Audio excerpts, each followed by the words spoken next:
सत्संगी प्रेमीजनों,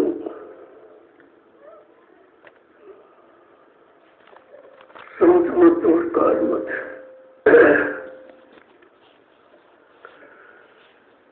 काल मत तो तीन युगों से चला गया। सतयुग, त्रेता, द्वापर और ये 5,500 वर्ष का युग। इनमें काल मत ही रहा।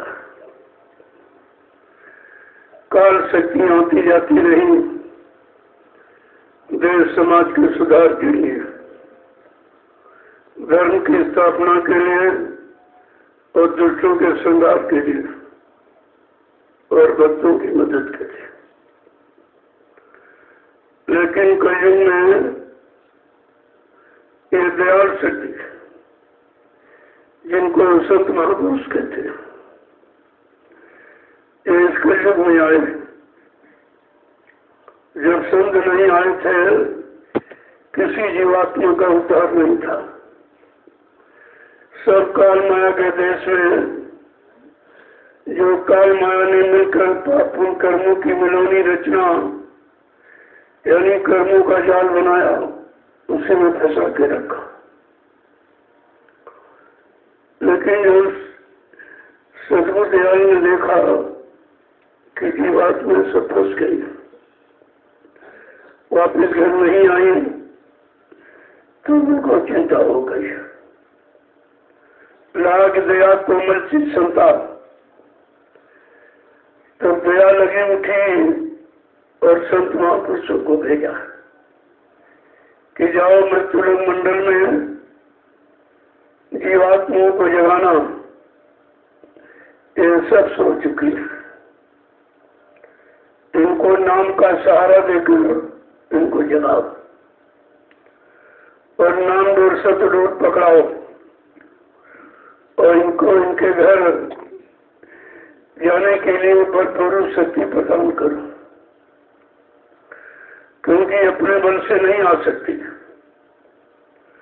अब समय सहयोग की आवश्यकता, तो सब तरह का सहयोग दिया।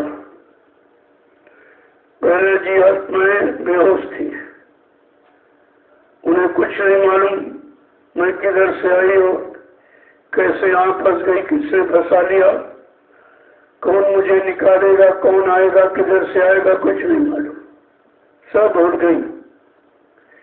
इसलिए संत महापुरुषों को अपनी जीवात्माओं के लिए परिचय देना पड़ा। अगर परिचय न दे तो उसको होश ही नहीं आएगा, क्योंकि बहुत कितने सजीव देवता तो अगर कर निकल गए, ये बराबर फंसी पड़ी है।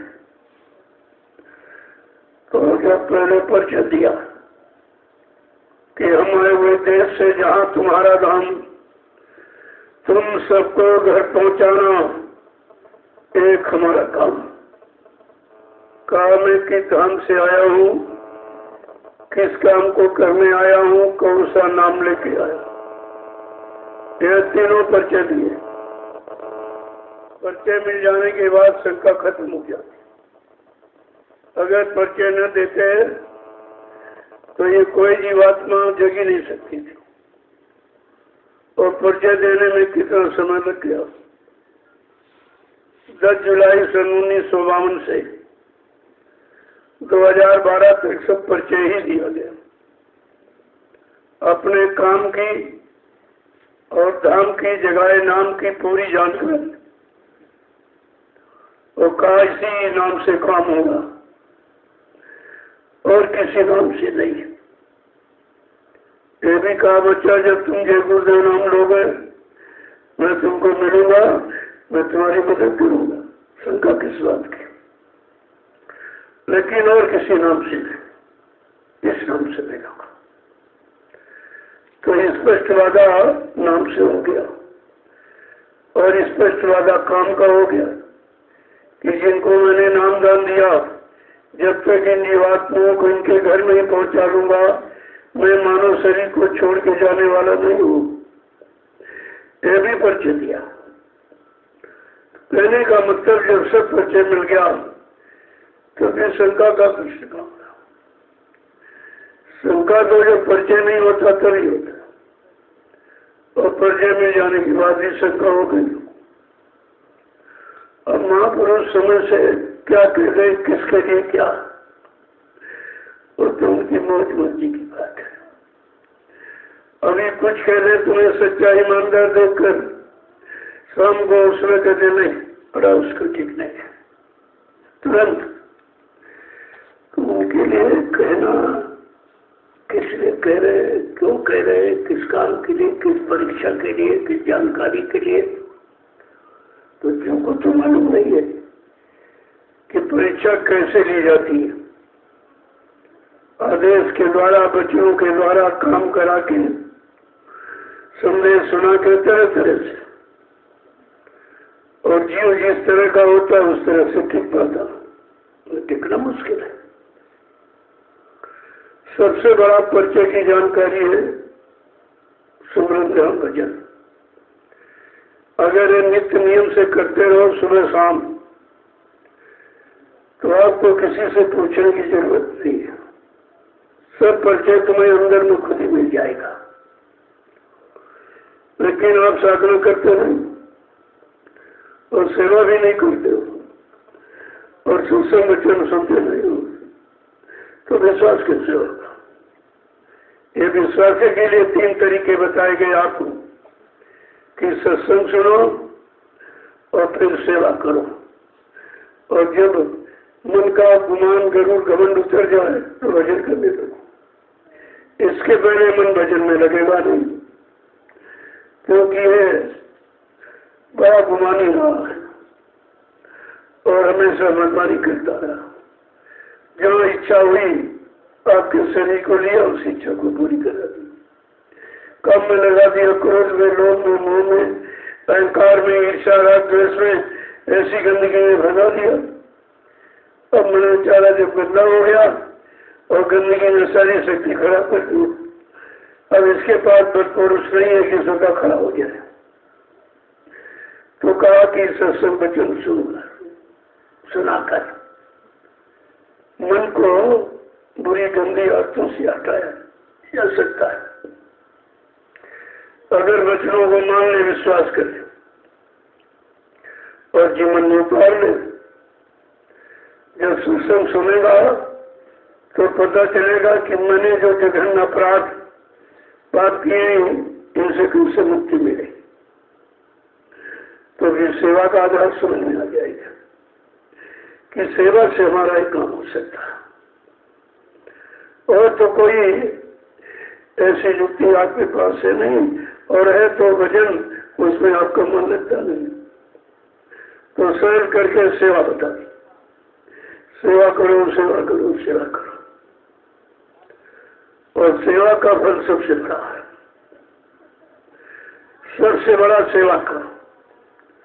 बिना सेवा के ना इधर न उधर, इधर तन की सेवा, मन की सेवा, धन की सेवा, और उधर के लिए सूरत की सेवा।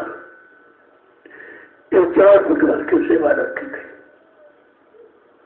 और चारों प्रकार की सेवा आपको समझनी चाहिए कि हमको क्या चाहिए, क्या मिलना चाहिए, उसी सेवा में लग जाओ।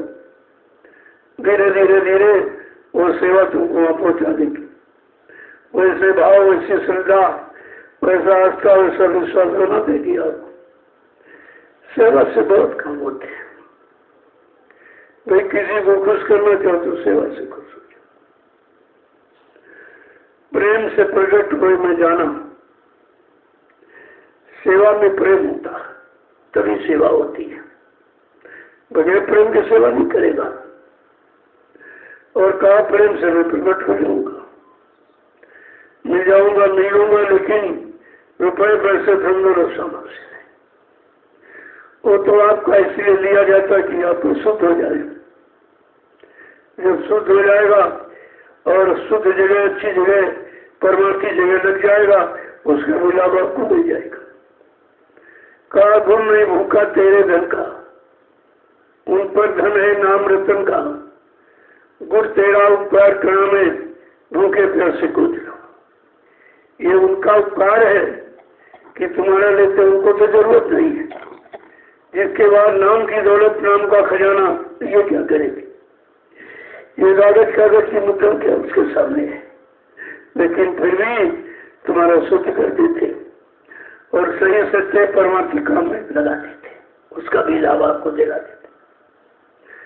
वैसे पैसे से कभी परमार्थ किसी का नहीं बना, लेकिन समृद्ध मालिक आज कागज की मुद्रा पर खुश है और आपका उसी मुद्रा से भी तमाम काम बना देते। कहने का मतलब ये है, जब तुम सत्संग, सेवा और वचन को समझ लोगे तो फिर करने में मन लगने लगेगा।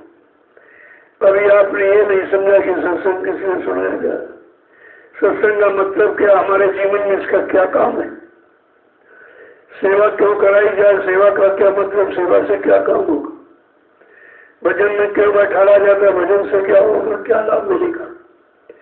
जब ये करके आप जानकारी प्राप्त कर लोगे तब ये तुम्हारा सेवा में उत्साह मन लगने लगेगा।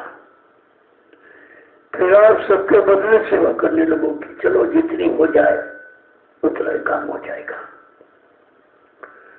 लोग एक दूसरे की बदले में सेवा करने लगते, चलो भाई कमजोर है इसके बदले में कर देंगे। तो जो जैसा होता उसको ऐसी सेवा दी जाती, जैसा होने का मतलब जैसे कर्म करके आया है उन्हीं कर्मों के अनुसार सेवा बता दी जाती है, तो कर्म जड़ जाते हैं।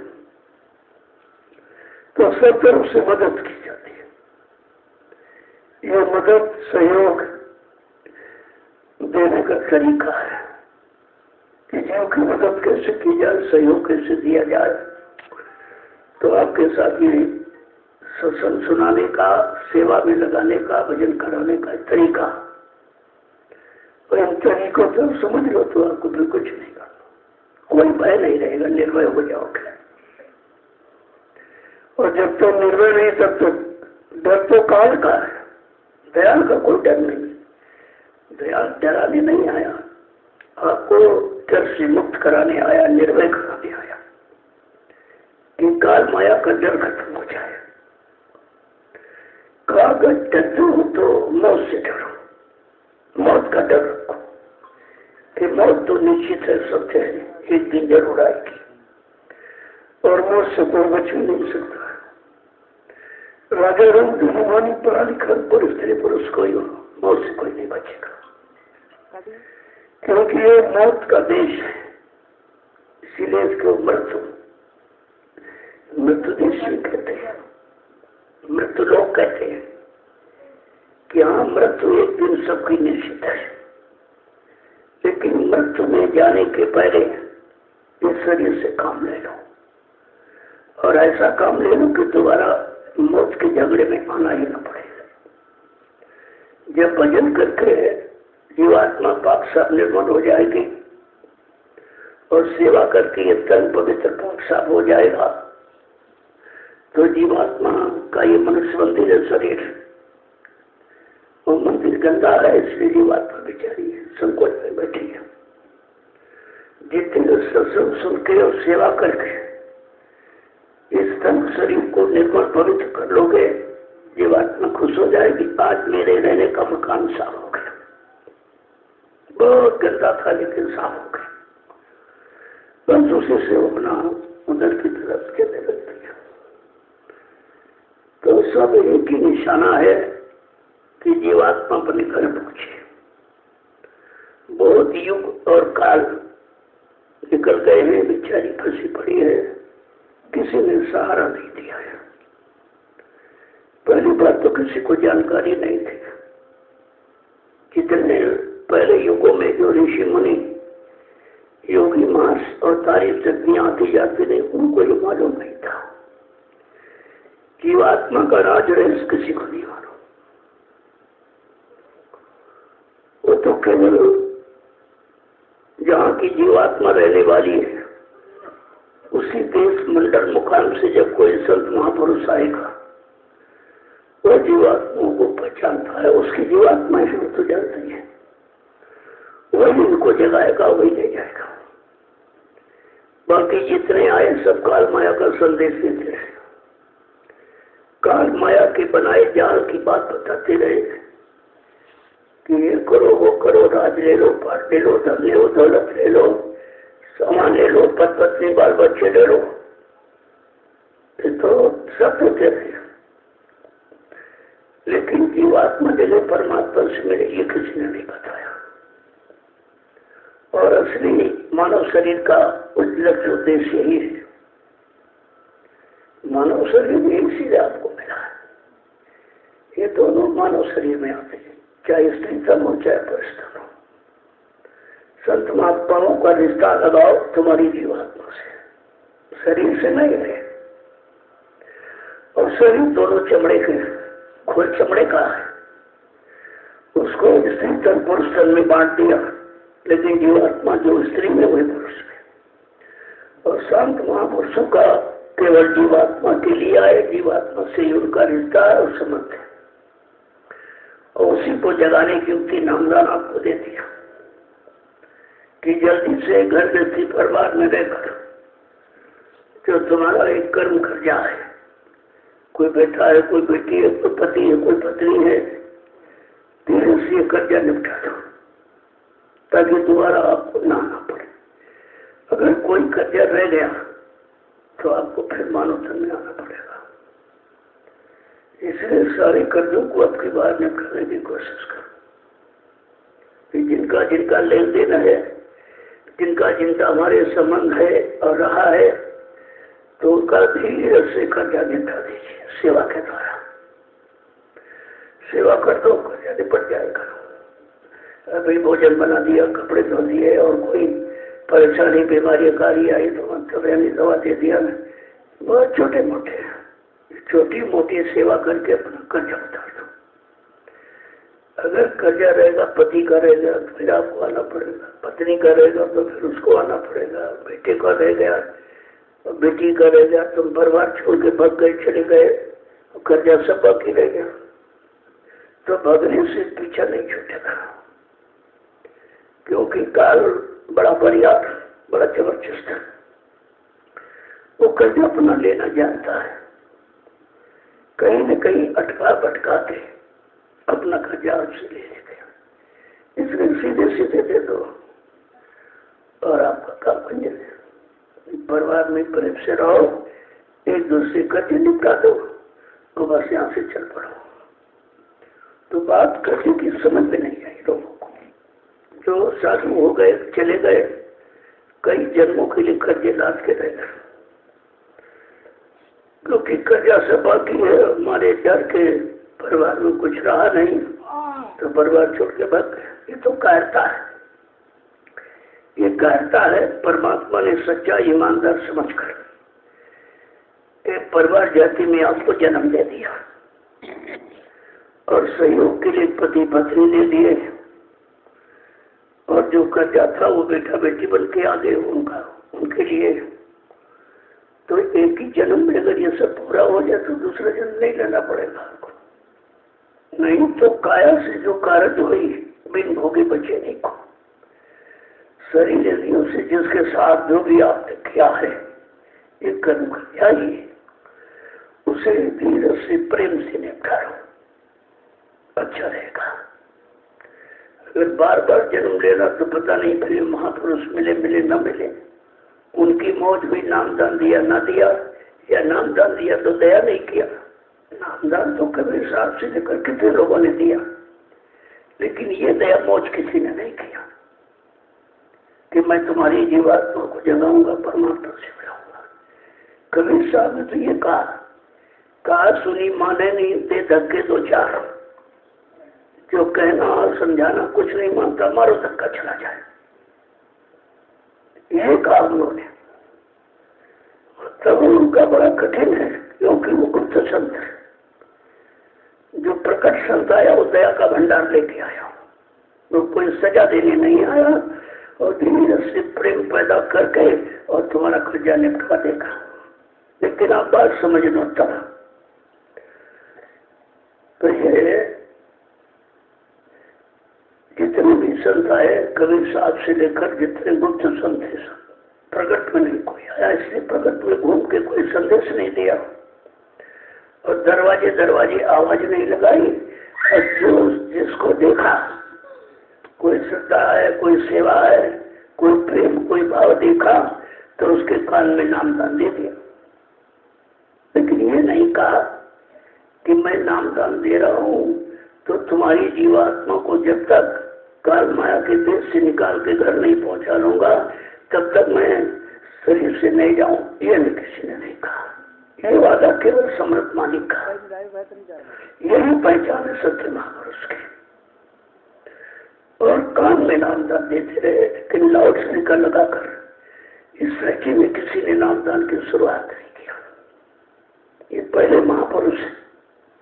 अब तो बहुत लोग नकल कर रहे हैं, लेकिन शुरुआत किसी ने नहीं किया। मतलब जब से ये बनी जमीता से, ये सब पहचान है।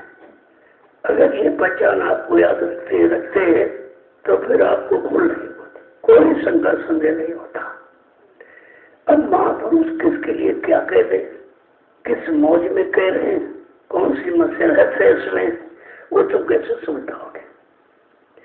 आज कहेंगे चलो उसको मालिक बना दो, 2 दिन बाद करेंगे इसको हटा दो, और वो पुराना रिकॉर्ड दिखाएगा हमको, कहा कि मालिक बना दो, मालिक बना दो, मालिक। लेकिन ये नहीं बताया कि 2 दिन बाद हटा दिया तुमको। वो तो ईमानदार या कोई परीक्षा देखे इसको अहंकार आएगा, गरूर आएगा, घमंड आएगा कि नहीं आएगा। क्योंकि जिसको मालिक बनाया जाएगा बिल्कुल पाक सामने मानूंगा, जिसके अंदर किसी तरह का कोई अहंकार नहीं होगा, किसी तरह का कोई लोभ लालच नहीं होगा, ऐसे को इतनी बड़ी संगत मालिक बनाया जाता है, ऐसे नहीं बनाया जाता। तो आप संदेश तो सुनते हो लेकिन समझते नहीं हो। कितनी बार आदेश दिया और बाद में कहा नहीं। सर्वप्रथम 4 अप्रैल 2005 को एक बिहार का व्यक्ति आया, उसने कहा कि स्वामी जी मेरे पिताजी नामदान देने लगे और कहते हैं कि स्वामी जी का आदेश हो गया। तुरंत 4 अप्रैल 2005 को आदेश जारी किया, सारी संगतों को बचा। मैंने हिंदुस्तान में किसी को भी नामदान देने का कोई अधिकार नहीं दिया। इसके बाद 2010 में विश्व संगत में उथल पुथल, प्रेमियों को अहंकार, करोड़ गुमान, घमंड के हम अध्यक्ष हैं, हम मंत्री, हम ये गुरु को भूल गए, सब अध्यक्ष बन गए सबको। फिर आदेश जारी किया कि आज तक मैंने जितने आदेश दिए सारे आदेशों को निरस्त कर रहा हूँ। न मेरे यहाँ कोई अध्यक्ष, न मंत्री, न वक्ता, न प्रवक्ता। सब लोग सेवादार बनो, भजनानंदी बनो। परिवर्तन सेवादारों से, भजनानंदियों से होगा, अध्यक्ष, मंत्रियों से, वक्ताओं से, नेताओं से परिवर्तन नहीं होगा। फिर लोगों ने खुड़मुड़ किया, हमको नामदान आदेश, हमको 5 लोग नामदान देश में देने लगे। तो फिर 2011 में कहा बच्चा मैंने हिंदुस्तान में किसी को भी कोई नामदान का आदेश नहीं दिया है, ना हमारी कोई ऐसी भी मौज है, क्योंकि नामदान के काबिल अभी कोई नहीं है। नामदान वो देगा जो अपनी जीवात्मा को जगा के परमात्मा से मिला लेगा और 7 जन्म आगे 7 जन्म पीछे जीव के पाप कर्मों को धोना जानता है, वो नामदान दे। अब ये सच है। तो कहने का मतलब कि महापुरुष का क्या मौज में कहते हैं, आगे पीछे क्या राज है, क्या रहस्य है, ये तो लोगों में समझ में नहीं आता। अपने मतलब की बात पकड़ लेते, बाकी से बोल जाते। अब एक छोटा सा पकड़ लिया कि बाबा जी ने हमको नामदान को कह दिया, और बाकी जो संदेश 60 साल सुना है वो कहाँ चला गया। यानी 60 साल वाला नहीं याद है, 2 बच्चे नहीं याद है, क्योंकि उसमें अपना स्वार्थ है, अपना मतलब है, अपना मान सम्मान है, अपना पद है। और बाकी संदेश जो वो जीवों के कल्याण के लिए होता रहा, वो कहाँ चला गया। कल्याण वाला तो भूल गए। इसलिए किसी के कहने के चक्कर में मत रहो, पुराने संदेशों को उठाकर देखो तो आपकी समझ में सब आ जाएगा कि महापुरुष एक पल में क्या शिक्षा करते थे। इधर से उधर, उधर से उधर, उधर से उधर देर नहीं लगती बदलते में। तो तुमको तो समय का वचन सुनना चाहिए। समय के वचन तो तुमको याद नहीं है, और पिछले कोई बता देता उसको तुम मान लेते हो। अरे तुमने अपने कान से क्या सुनाए थे जो मथुरा में गए? बाबा जी जो भी संदेश देते हैं सब अपने राष्ट्रीय मन से और सब कुछ सामूहिक रूप से राष्ट्रीय कार्यक्रम में, होली है, जैसे भंडारा है, कोई पूर्णा है, इन्हीं कार्यक्रम पर आदेश देते। मैंने लोगों से पूछा भाई कि बाबा जी के मुंह से हिंदुस्तान के किसी प्रेमी ने राष्ट्रीय मंच मथुरा या राष्ट्रीय कार्यक्रम मथुरा में कभी सुना है कि बाबा जी ने अपने मुंह से कहा कि मैंने इसको नामदान के लिए कहा या इसको मैंने वसीयत के लिए कहा, आगे क्या होगा? कहा मैं आजीवन अध्यक्ष रहूंगा। ये शब्द मिल गए शब्द। अभी जीवन समाप्त नहीं हुआ, बीच में अध्यक्ष बन गए, वो बीच में गुरु बन गए, सब नामदा दे दे। चलो अगर कहा कोई है तो जाने के बाद ये होगा। तुमने जाने वाला तो कोई प्रमाण दिया नहीं अभी तक किसी ने, कोई मौत का प्रमाण नहीं किसी पास, कुछ नहीं। तो ये सब चीजें आपको समझनी चाहिए थी, लेकिन कुछ नहीं, उसको भूल गया। कहने मतलब समय का संदेश समय के लिए होता है। आज समय कुछ कह रहा है, स्थितियां परिस्थितियां कुछ कह रही हैं, तो उसके आधार पर कुछ कह दिया जाएगा।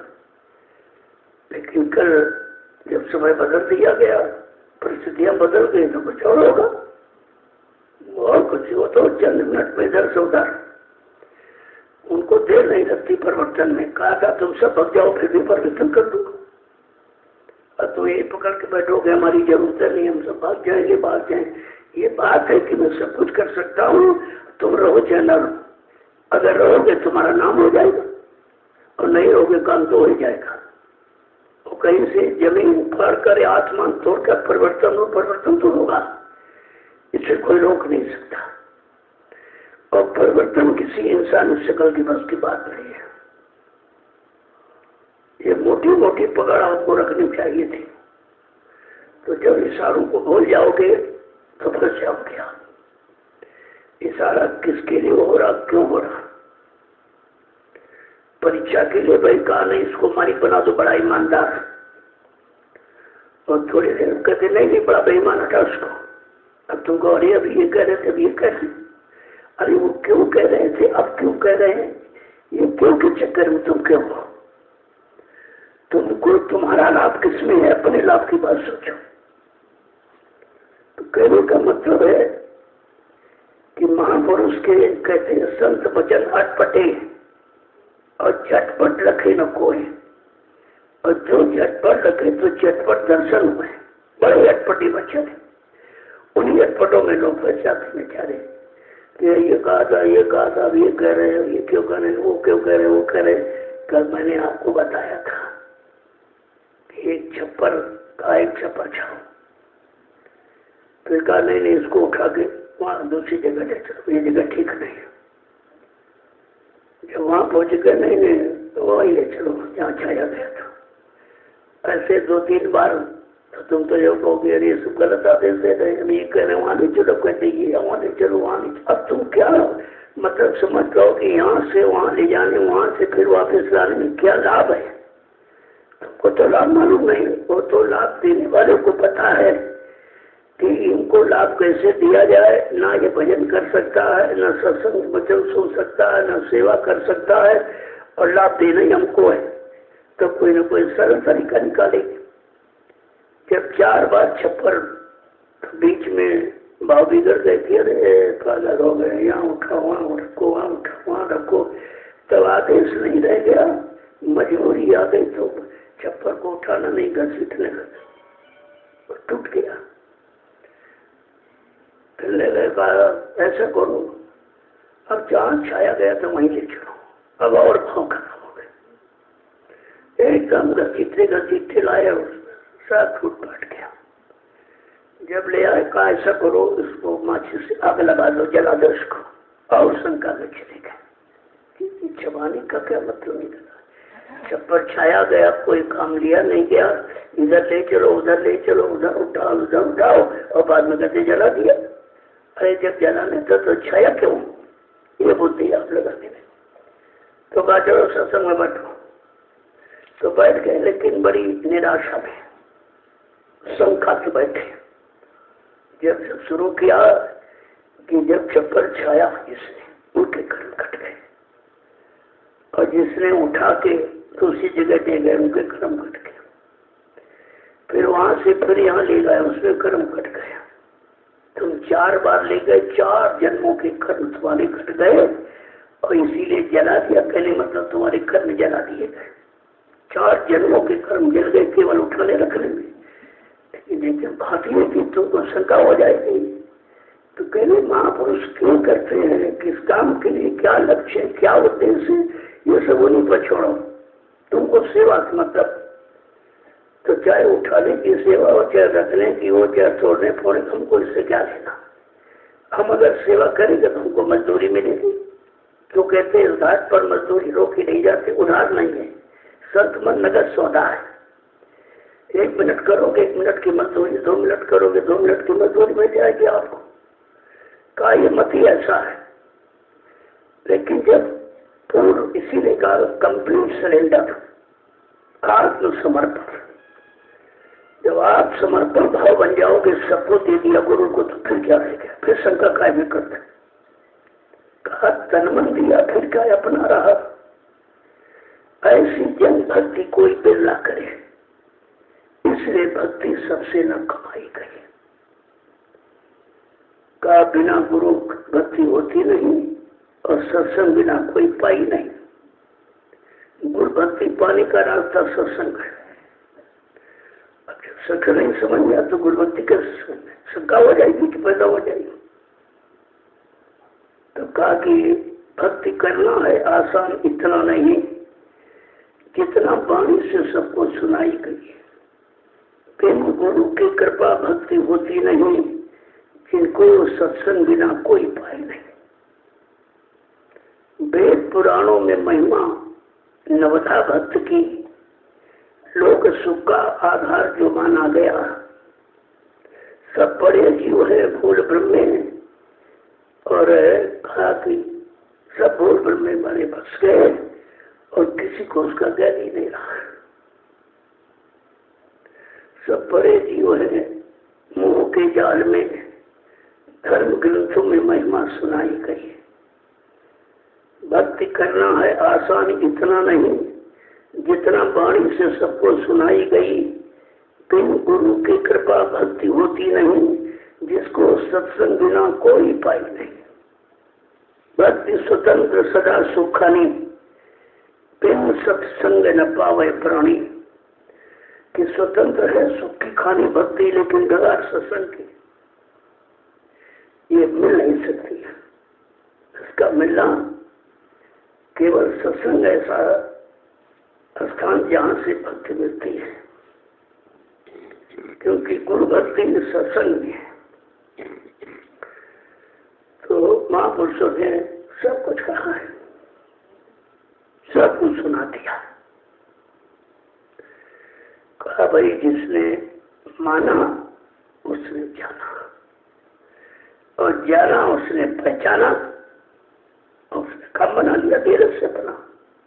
बाकी सब रह गए शंका संदेह भूल भ्रम में।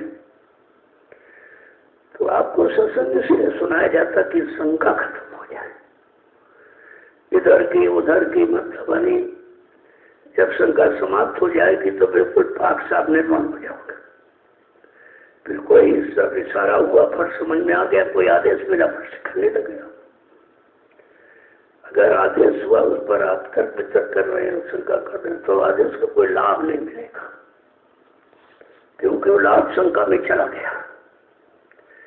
जब विश्वास है तो किस बात की शंका चली गई है।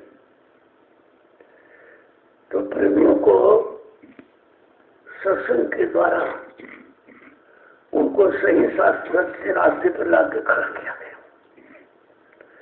और धीरे से सत्संग सुना सुना सुना सुना के उनमें विश्वास पैदा करा दिया। और जैसे विश्वास पैदा हुआ तो फट से आदेश में लग गया। आदेश पालन ही भक्ति है, आदेश पालन ही भजन है। कलयुग के जीव के लिए यही सर्वोपरि है। कलयुग के जीव लोग कुछ कर ही नहीं सकता, इतना कमजोर है। तो जो ये मौका आपको मिल गया, कितना अच्छा ये मौका आपको मिला कितने दिनों के बाद, कि तीनों चीजें सत्संग मिल रहा है, सेवा भी कर रहे हो, भजन भी कर रहे हो। यहाँ आश्रम पर तीनों चीजें आपकी, घर में नहीं, क्योंकि घर में सत्संग तो मिलता नहीं है, तो मन और सेवा करते नहीं, वहाँ सेवा ही नहीं कोई। सेवा है तो बाल बच्चों की पालने की, वो सेवा नहीं है, वो तो कर्म कर्जे की अदायगी है। अब यहाँ है ये सेवा है, क्योंकि ये अपने लिए नहीं, दूसरों के लिए। जो मिट्टी डाल रहे हो, ये मिट्टी जब पड़ेगी, नींव बनेगी आश्रम की, तो ये तो कितने लोग आके, करोड़ों लोग आके बैठेंगे। इस मिट्टी का कितना बड़ा लाभ, एक जलिया मिट्टी की कीमत कोई अदा नहीं कर सकता। कितने बड़े भव्य इमारत की स्थापना होगी, जब तक आश्रम की नींव रहेगी, यहाँ लोग आते जाते रहेंगे, सुमरन ध्यान भजन करेंगे, सेवा करेंगे, वो लाभ उन प्रेमियों को मिलेगा जिन्होंने मिट्टी डाली। तो भाई मिट्टी पर तो इमारत बनेगी, कोई आसमान में थोड़ी बन जाए। तो ये मिट्टी में समझो, तुम्हारा शरीर एक दिन मिट्टी हो जाएगा। मिट्टी में शरीर को मिट्टी में मिलने के पहले इस मिट्टी से शरीर को सार्थक बना लो, शरीर के द्वारा किए पाप कर्मों की अदायगी करा लो, तो कभी इतनी मिट्टी में समझना। एक आदमी आया, बड़ा बीमार था, पागल हो गया था। वो उसके पिता रेलवे में ड्राइवर थे, हमारा बहुत दवा कराई, ठीक नहीं हुआ। हमने कहा मिट्टी, किसी को मिट्टी डालो, जाओ तुम भर के इसके सिर पर रखो, तो सिर का भूत उतर जाएगा, और इसके ये मिट्टी से शरीर को खो, जैसे नहाया जाता ऐसे मरो। तो 8 दिन किया, वो पागल ठीक हो गया, मिट्टी से ठीक हो गया। जब वो मिट्टी की महिमा है, वो मिट्टी नहीं है जो अपने खेतों में आप देख रहे हो। ये वो मिट्टी है जिसे तमाम शरीर मिट्टी हो जाने के पहले अपने कर्म कर्तव्य को उतार लेंगे। तो वो कितना बड़ा राज है इसमें, रहस्य। इसे जितनी यहाँ सेवा हो रही सब, आप देखो ये देर नहीं लगा, ये देखो चंद दिनों में आपका स्थल तैयार हो। किसी को नहीं मालूम था ये क्या है हो रहा है, तो मैंने किसी को बताया भी नहीं, क्योंकि बताने में सिवा शंका के और तुम कुछ कर नहीं सकता। जब बन के तैयार हो गया, मैंने कहा अरे भाई एक मंच बनवा लो, एक मंच। एक फैजाबाद के फौजी सत्संगी है, उनसे कहा ठीक सरकार बन जाएगा। उन्होंने अपने गाड़ी कमाई लगाई, ये मंच तैयार हो। अब ये बताओ ये कमाई कैसी जगह लगाए हैं, कितने लाख लोग संदेश सुनेंगे। इसको कहते हैं परमार्थ की कमाई में पैसा ऐसे लगता है। कितनी बड़ी चीज बन के तैयार हो गई। अब जब संदेश होगा तो पता चला भाई सत्संग स्थल है, सत्संग स्थल है। तो मैं कहा बता दो तुम, पहले तो आपको विश्वास नहीं होगा। किसी को नहीं मालूम था कि इसमें खेती होगी। जब मैंने कहा भाई इसमें आलू लगा दो, तुम्हारे भंडारे में सब्जी की जरूरत पड़ती है, और सब सब्जियां तैयार कर लो, तो संगत का धन बच जाए, और वो धन आश्रम में लग जाए। और ये खर्चे वाला आप तुम्हारा खेत है, तैयार कर लो। देखो कितनी जल्दी प्रेमियों ने सब सब्जियां लगा दी। अब ये 2 महीने के बाद तैयार हो जाएंगी। आपका जो हजारों रुपए सब्जी का भंडारे में खर्च होता बच जाएगा। तो कितना बड़ा लाभ। और सबसे बड़ा लाभ है कि निरोग सब्जी, कोई दवा ये सब ऐसा कुछ नहीं, बिल्कुल एकदम गाय के गोबर की खाद पड़ रही है, प्रेमियों ने दी है। देखो उनकी सबसे बड़ी सेवा, भाई वो गोबर खाद आ गई और आपको खेते पड़ गए, सब्जी तैयार हो जाएगी। सबको सेवा का मौका है अगर करना सीख जाओ। सेवा कोई छोटी बड़ी नहीं होती है। जिस सेवा से मतलब तुम्हारा काम हो जाए वही सेवा तुम्हारे लिए बड़ी है। तो धीरे धीरे सबके विचार बदल रहे हैं। सब प्रेमी जगह जगह खबर दे रहे भाई हमारे यहाँ खाद है, हमारे यहाँ खाद मंगा लो मंगा लो। और उनके यहाँ खाद जो लेने जा रहे उनका लाभ सेवा कर रहे हो। उनके सिर पर डलिया रखी है तब खा जा रही है। जिसने सिर पर डलिया रखी उसको क्या वो क्या लाभ नहीं पाएंगे। अगर वो ना होते तो यहाँ तक आई नहीं पाती। तो ये कड़ी में कितने लोग जुड़ रहे हैं और सबको लाभ मिला। एक कड़ी है उस जैसे जंजीर की तरह, एक कड़ी दूसरी कड़ी तीसरी कड़ी, ऐसे सब जुड़ते चले जाओगे सबको लाभ मिलता रहेगा। कहने का मतलब है कि सेवा कलयुग में प्रधान है। युगों में पूजा पाठ जैसे प्रधान है इसी कलयुग में सेवा नहीं होगी। इतना सरल है। पूजा पाठ में खर्चा बहुत था और ये लाभ नहीं था। पूजा पाठ करने से कर्म नहीं तोड़ते। पूजा पाठ करने से उस पूजा पाठ का लाभ मिलता है, लेकिन जो तुमने कर्म किए जमा किए वो नहीं सकते, वो उससे नहीं कर सकते। तो तुम्हारे तो सब तरफ से लाभ ही लाभ है। लेकिन समझ में आ जाता हूँ जब भी यहाँ आओ तो सेवा का भाव लेके आओ। कुछ न कुछ जरूर करो, बैठे मत रहो। कुछ न कुछ शरीर से करते रहोगे, शरीर के कर्म धुलते रहेंगे और तुम बैठ गए तो कुछ नहीं होगा। यहाँ बैठने लेटने का लाभ नहीं है। यहाँ तो कुछ न कुछ कर नहीं करा, कुछ नहीं प्रेमों को पानी पिला, अरे भाई रोटी खाओ, उनको रोटी परोस दो। ये सब सेवा ही तो है। जो ये कहे सेवा नहीं कर तो वो झूठ है। इतनी सरल से सरल सेवा है, वो भी करके आप लाभ उतना ही पा सकते हो।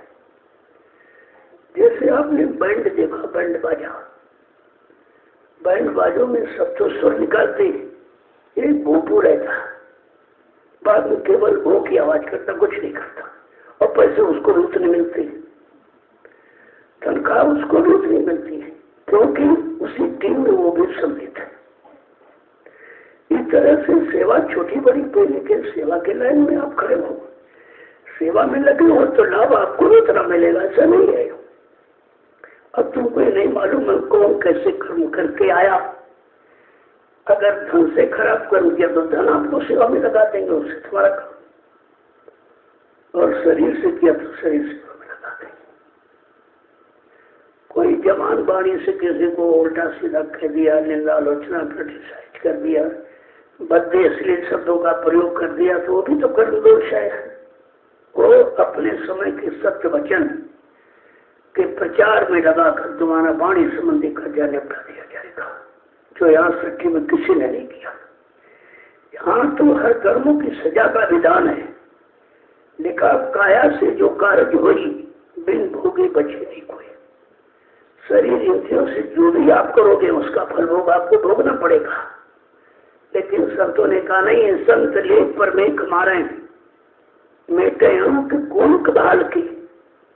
जो तुम्हारे मस्तक पर ब्रह्मा ने कहा लिख दिया कि ये सजा वो कहते संत महापुरुष उस पर भी अपनी रेख मार देते हैं और सेवा में लगाकर उसको उस कर्मों का भुगतान बचा देते हैं। ये सृष्टि में उनको अधिकार और किसी को अधिकार नहीं। और आपको समय मिल गया, शरीर मिल गया, अधिकारी मिल गए, अब केवल अपना अधिकार लेना है आपको, उस सेवा करके ले लो। बिना सेवा के तो कोई चीज कोई देता नहीं है। जय गुरुदेव, जय गुरुदेव, जय गुरुदेव, जय गुरुदेव। नाम किसका, जय गुरुदेव। नाम किसका, प्रभु का। अब आप लोग खड़े हो जाओ।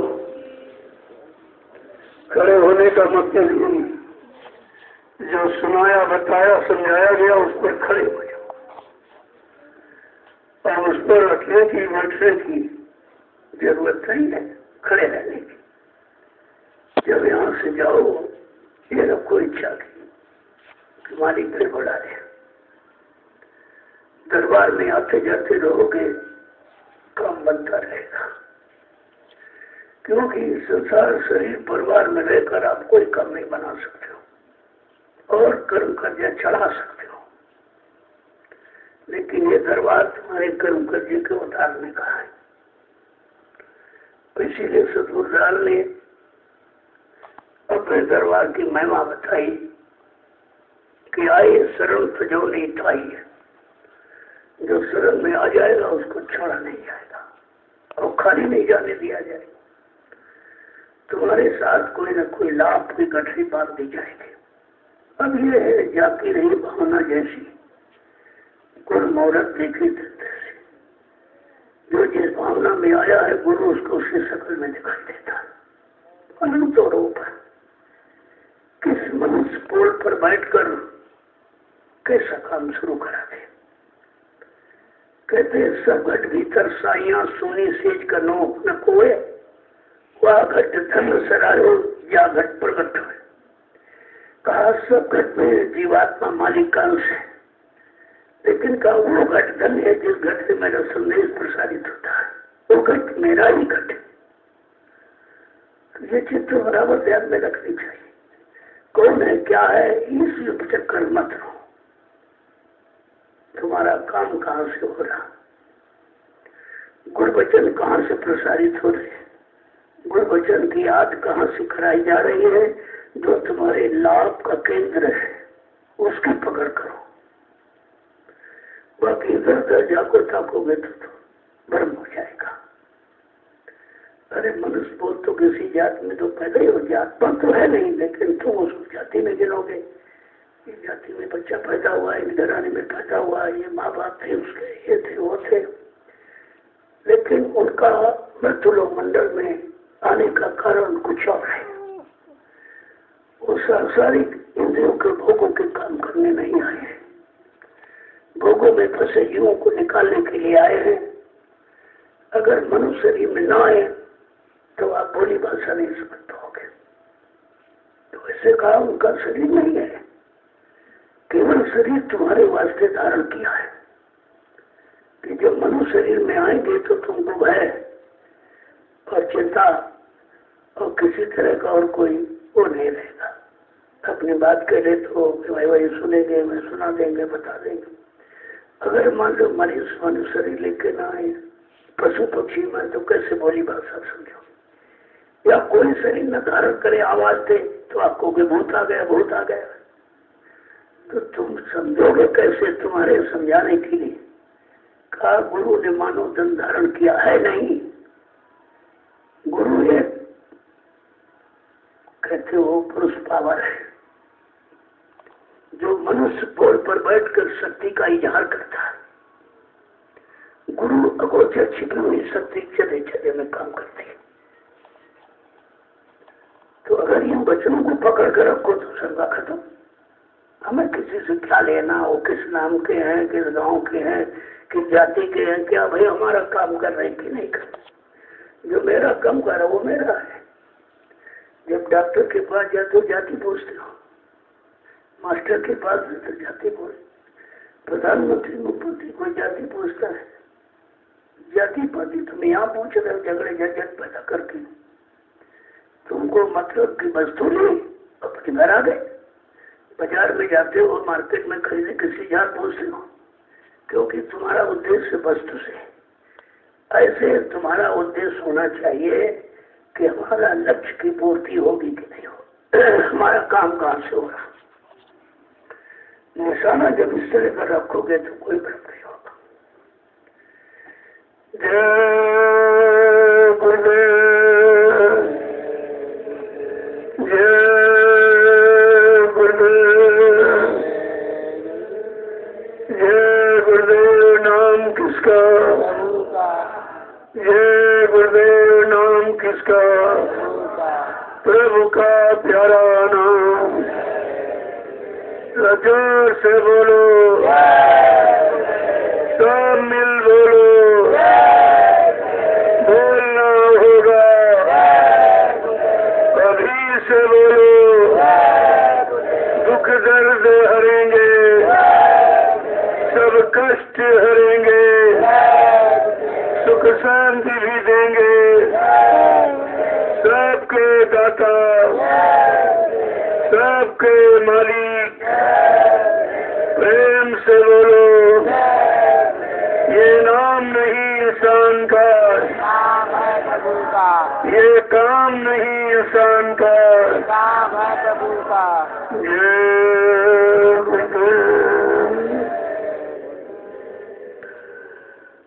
तो जब भी सत्संग में आओ एकदम सादगी में हो। जितने महिलाएं बेटियां हैं, मैं रोज कहता हूँ यहाँ बेटी बन के हूँ, बहू बन के मत हो।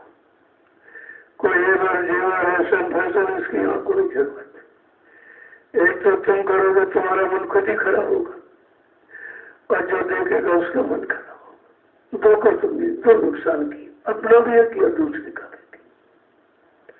कहा सत्संग में हमेशा सादगी में, बिल्कुल सादगी में रहो, क्योंकि तुम्हें कुछ लेना है और तुम्हें अपना काम बनाना है।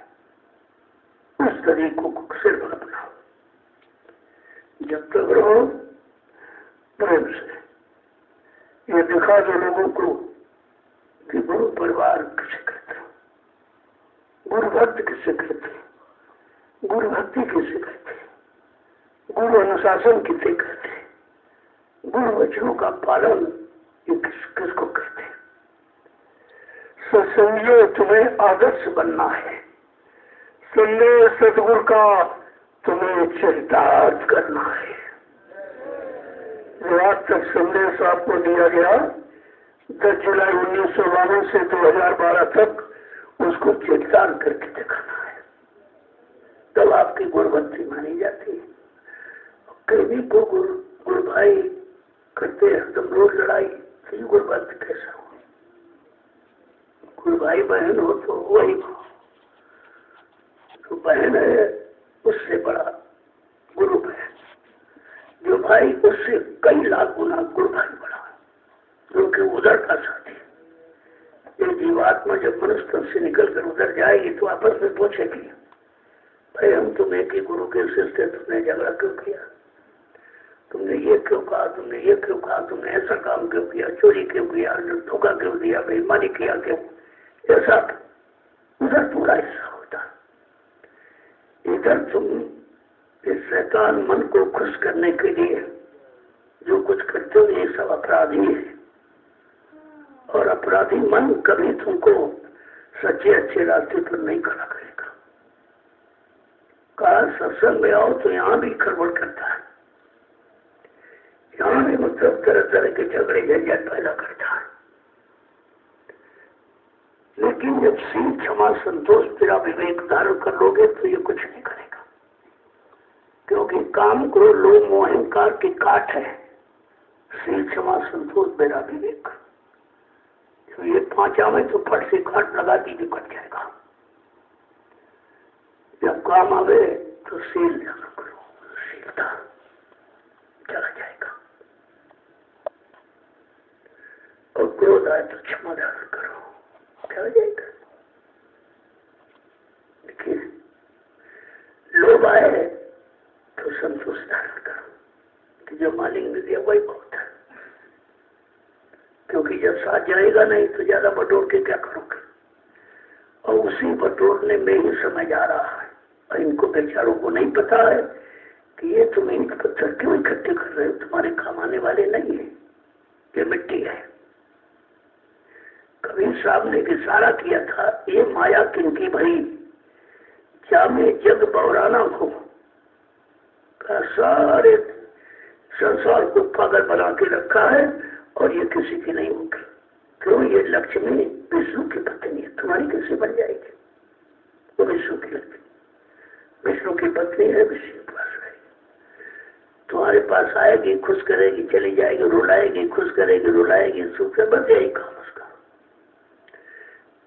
तो ये मतलब अगर समझ में आ जाए तो बहुत जल्दी काम हो जाएगा, बहुत जल्दी काम हो जाएगा। रविदास जी का नाम सुनो। देखो महात्मा जाति में रविदास जी जात के चमार थे और मेरा छत्राणी थे। तो क्या चमार को गुरु बनाया था? उसने ज्ञान को गुरु बनाया था। जात में पूछो साधु की, पूछ लीजिए ज्ञान, मूल करो तलवार का पड़ी रहनों में। जैसे म्यान चमड़े की होती है तो म्यान से तुम्हारी लड़ाई थोड़ी कर सकते हो, तलवार से नहीं। इस तरह से शरीर से नहीं, जो शरीर में दिव्य ज्ञान है वो ज्ञानी गुरु है। तो लोगों ने कहा मीरा पागल हो गई, चमार को गुरु बना दिया चमार ने। तो रविदास जी पुराना जूता, देखो जाति कर्म नहीं छोड़ते, तभी तो आपको तुम्हारी जाति परिवार में रख के तुम्हारा काम करा देंगे। तो पुराना जूता बनाते थे, 1 पैसा लेते। बड़ी गरीबी आ गई भाई, पैसे से कैसे कुछ, कभी आया कभी नहीं आया।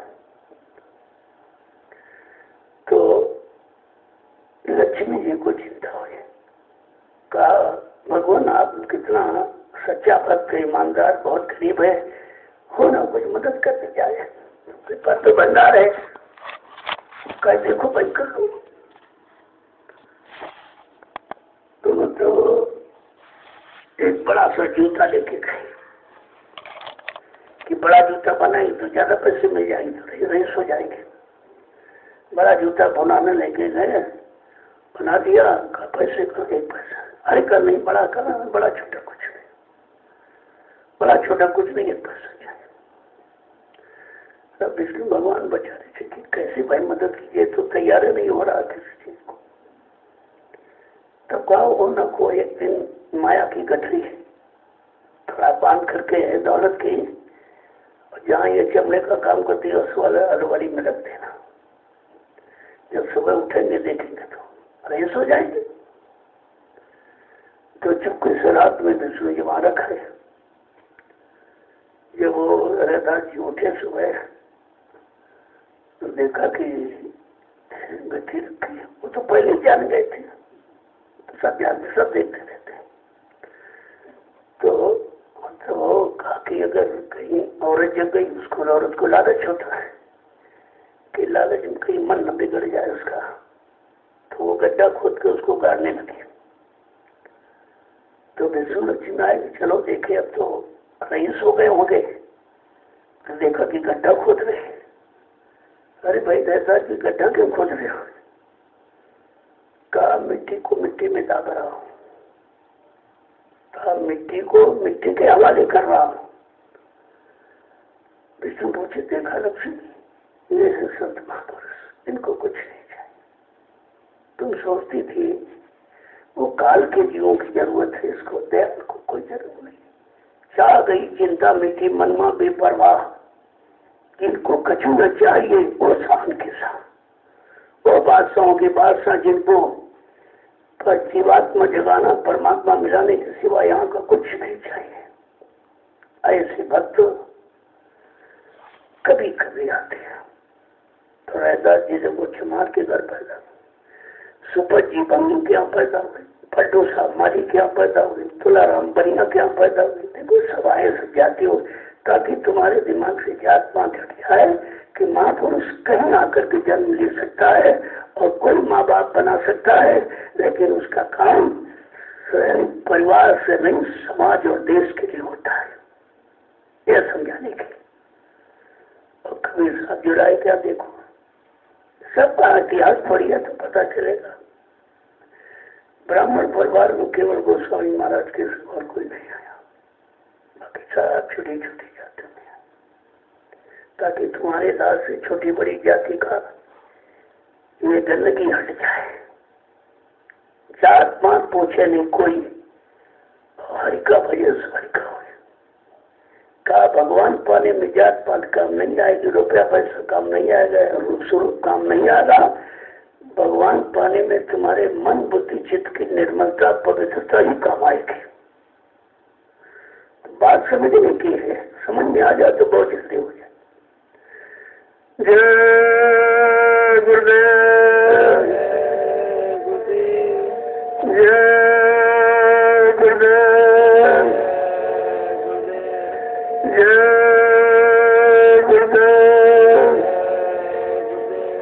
जय गुरुदेव। नाम किसका? प्रभु का। जय गुरुदेव। नाम किसका? प्रभु का। जय गुरुदेव। नाम किसका? प्रभु का प्यारा नाम। सतयुग को लाएंगे, विश्व में शांति को लाएंगे, जन जन में प्रेम को लाएंगे। स्वामी जी का कहना है, शाकाहारी रहना है। क्या खाने से हुए खराब? अंडा मछली मांस शराब। क्या खाने से होगी भलाई? सब्जी दूध मलाई। अब कुछ होने वाला है, वक्त बदलने वाला है। जो अभी समझ न पाएंगे, जो अभी जान न पाएंगे, जीवन भर पछताएंगे। स्वामी जी की वाणी है, सतयुग की अगवानी है। यदि स्वामी जी की बात न मानी, कल कचूर मर जाएगा। यदि स्वामी जी की बात न मानी, कल कचूर मर जाएगा। जय गुरुदेव। अब सत्संग का प्रसाद लीजिए। दिन भर आपने मेहनत किया है, परिश्रम किया है, तो शरीर को आराम चाहिए। और भंडारे का प्रसाद लेकर इस गुरु नाम लेकर सो जाओ। सुबह उठो, जैसे घंटा सुन बजे, जैसे मैदान से फारिग होकर फौरन सत्संग स्थल पर आ जाओ और 1 घंटा डट कर मन बुद्धि चित्त को एकदम पकड़ रोक कर सुंदर ध्यान भजन करो। धीरे धीरे सारा बिगड़ा काम पूरा हो जाए। कुछ आपको करना नहीं है, केवल आदेश ही पालन करना है। घाट पर बैठना सीखो। जब घाट पर बैठना सीख जाओगे तो घाटी का काम सारा खत्म हो जाएगा। अब लाभ का काम प्रारंभ हो जाएगा, क्योंकि मन जिस घाट पर बैठा है घाटी का सौदा कर रहा है और जीवात्मा का घाट लाभ पाने का सौदा है। जब दोनों घाट के बारे में जानकारी हो जाएगी तो अपना घाट आप निश्चित कर लोगे। जय गुरुदेव। अब आप लोग सत्संग का प्रसाद लीजिए। देखो जो सेवा जा करते हो वो ही करो, सब जगह मत भगो, क्योंकि सेवा सब सेवा में ही तो शामिल है। भंडारे वाले भंडारे की सेवा और किसी से और नहीं जाएगा, उनकी सेवा हो। बाकी जो खेती का काम उनकी सेवा हो, उनके लिए वही भजन है, वही सेवा, वही सत्संग, सब कुछ वही। जो जहाँ पर तैनात है अपनी जगह एकदम चुस्त रहो और जिनके पास कोई काम है भजन करो, उनके लिए सेवा है। अगर कोई सेवा नहीं करना चाहते हो तो फिर तुम भजन करो। जितनी देर प्रेमी सेवा करे उतनी देर तुम भजन करो। तो तुम्हारी समझो खुद ही आ जाए तो भजन जब तुम कर नहीं तेरे बैठे नहीं पाओगे तो सेवा में चले जाओगे। फिर अगर कोई सेवा नहीं करना चाहते तो फिर भजन करो। तो बहुत बड़ी सेवा है और सबका आदान प्रदान हो जाए एक दूसरे का। इसी तरह तो काम होता है। कुछ बेचारे ऐसा कि भाई हमसे पैसा ले लो भजन न को, हमने भाई ये काम नहीं हो। पैसा तुम्हारा लगा दिए लेकिन भजन की पूर्ति पैसे से नहीं होती। भजन तो आपको करना पड़ेगा। या तो फिर इतनी सेवा करो डट के, और सेवा में अहंकार न हो कि हमने इतना दिया उतना दिया, ये हुआ वो हुआ, लिख लो हमारा, ये लिखा क्यों नहीं हमारा बताए को। तो ये सेवा नहीं। दान देकर भी न कहो कि दान दिया है। जो देकर न कहा जा दिया वो दान होता है, और वैसे बुद्ध दान होता है। बुद्ध दान का मार्ग सबसे बड़ा, जिसमें कोई अहंकार नहीं होता। सभी का अपने अपने घर में गोलक रखो, तो रोज की तुम्हारी आमदनी है उसका 10 उसमें डालते रहो, तो उसको सीधे नहीं ले आओ तो तुमको अगर कहीं वहां गिनोगे तो मन कहेगा इतना पैसा ज्यादा बोलो, इस पैसे से ये खरीद लेते, इतना मुनाफा हो, ये बढ़ जाता, वो बढ़ जाता, मन तमाम गुनामन करने लगेगा। इसलिए सीधे गोलक ले आए, बनाए और रख दे। तुम्हारा मन उसके बारे में कुछ नहीं सोचेगा, देखेगा तब सोचेगा ना। तो ऐसा कोई दृश्य इसके सामने मत प्रस्तुत करो जिससे खराब हो जाए, क्योंकि अभी ठीक नहीं हुआ। जैसा थोड़ा पानी हो, अगर स्थिर हो गया तो साफ है, जरा सा हिला दिया गंदा हो जाएगा। ऐसे मन थोड़ा सा भी सुधरा, और जैसे आप इस सामान को दिखाओगे फिर वैसे गंदा हो जाएगा। इसलिए इसको इन सामानों से बचा के रखो, जहां तक हो सके इन सामानों से दूर रहने की कोशिश करो, तो ये बहुत जल्दी ठीक हो जाएगा। अगर सामान देते रहोगे, इसको उपलब्ध कराते रहोगे तो कभी नहीं ठीक हो। तुम कहोगे नहीं नहीं इच्छा कर रहा, चलो उसकी पूर्ति कर, जैसे पूर्ति की उसकी आदत बन जाएगी, फिर रोज मांगेगा तो रोज कहाँ तक आते हैं। इसलिए किसी आदत को बढ़ने की कोशिश मत करो, तुरंत रोक दो वहीं पर। और तुम्हें समझते हो नहीं नहीं आपकी बार कह रहा, चलो ये ले लो, चलो ये दे दो, चलो ये दे दो, यही देते देते करते करते तो आपने खराब कर दिया इसको। अब इतना खराब हो गया कि बगैर उसके रह नहीं सकता, और आप भी परेशान हो, क्या करें, कैसे रोके, कैसे मोड़े, कैसे तोड़े, कैसे इधर लगाए, मतलब यानी सबके साथ बेबसी तैयार हो जाती है। तो जैसे कोई गुनामन करे फौरन रोक दो, नहीं भाई आदेश हुआ था नहीं करना, सत्संग में कहा था धीरे धीरे हटो उधर की तरफ से।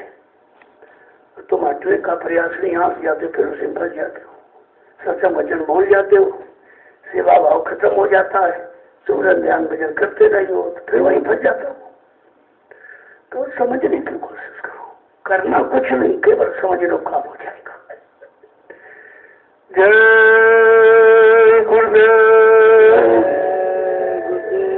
जय गुरुदेव, जय गुरुदेव। नाम किसका? जय गुरुदेव। नाम किसका? प्रभु का प्यारा नाम। अब कुछ होने वाला है, वक्त बदलने वाला है। बस ये मंत्र को ध्यान में रखिए, ये महामंत्र है।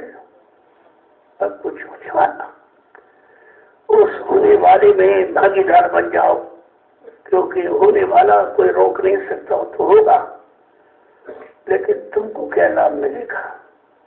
जो भी करो सच्चाई ईमानदारी के साथ सेवा करो, ईमानदारी से करो तो फलीभूत हो जाए। जरा सा बेईमानी किया तो लग चला जाएगा, फिर आपका खत्म हो जाएगा, सजा के भागीदार बन जाओगे। तो ये संत मत बहुत सीधा साधा सरल मत है, समझ में आ जाए तो कुछ नहीं करना, केवल मुड़ना है। अपने मन को केवल विषयों भोगों से मोड़ना, और आपको कुछ करना ही नहीं है। एक वचन को जब दृढ़ता मजबूती के साथ पकड़ोगे तो ये वचन मन को उधर जाने नहीं देंगे। वचन में वो ताकत है, इसीलिए इसको संतों ने शब्द बाण कहा।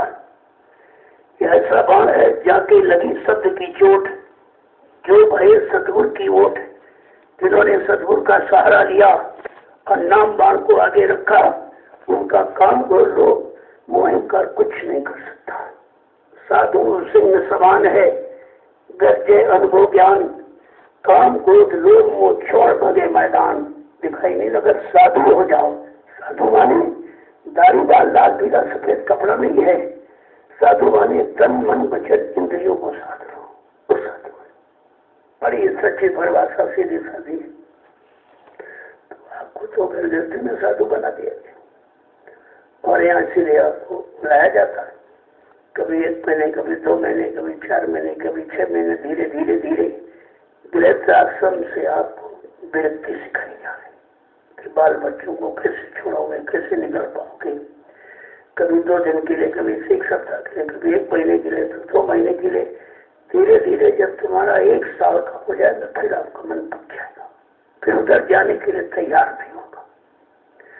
और अभी तो 2-4 दिन में बेचैन हो जाते हो क्योंकि बहुत दिनों से वहाँ रह रहे हो। वहाँ की रहनी गहनी का असर है मन पर, यहाँ की रहनी गहनी का असर नहीं डाल पाए और तभी आपका निर्भाव नहीं बनता है। जय गुरुदेव। अब आप लोग सत्संग का प्रसाद लें। ये सायंकाल का लघु सत्संग 88,000 ऋषियों की तपोभूमि नैमिषारण्य में बराबर आपको याद रखना चाहिए। ये वही जमीन है जहाँ पर 88,000 ऋषियों ने तपस्या की थी। आज उनकी तपस्या का फल जागा है। जो सतगुरु की वचन, सतगुरु की वाणी का इसके उनके वायुमंडल में प्रसारण हो रहा है। जो उन्होंने इसको शुद्ध किया था, आज उसका फल उनको भी मिलेगा। जमीन तो शुद्ध कर ली तपस्या से। अब जब तक इस पर कोई अच्छा काम नहीं होगा तो तपस्या का मतलब है क्या? उनको कहाँ मजदूरी मिलेगी? उन 88,000 ऋषियों की मजदूरी मिलने का समय आ गया है। इसीलिए इस तपोभूमि पर सतगुरु धाम की स्थापना होने जा रही है। ये चीज आपको याद रखना चाहिए। नैनी धाम में सतगुरु धाम बिल्कुल नई आवाज है, नया जय घोष है। धीरे धीरे सारे हिंदुस्तान में फैल जाएगा ये, क्योंकि आज तक ये काम किसी ने किया नहीं है। मैं तो विचार करना चाहिए कि तुमको कितने बड़े काम में सम्मिलित किया जा रहा है, कितने बड़े काम में लाभ पाने के भागीदार बनाया जा रहा है। तो ध्यान लेना चाहिए आपको ये सब चीजों पर। जय गुरुदेव।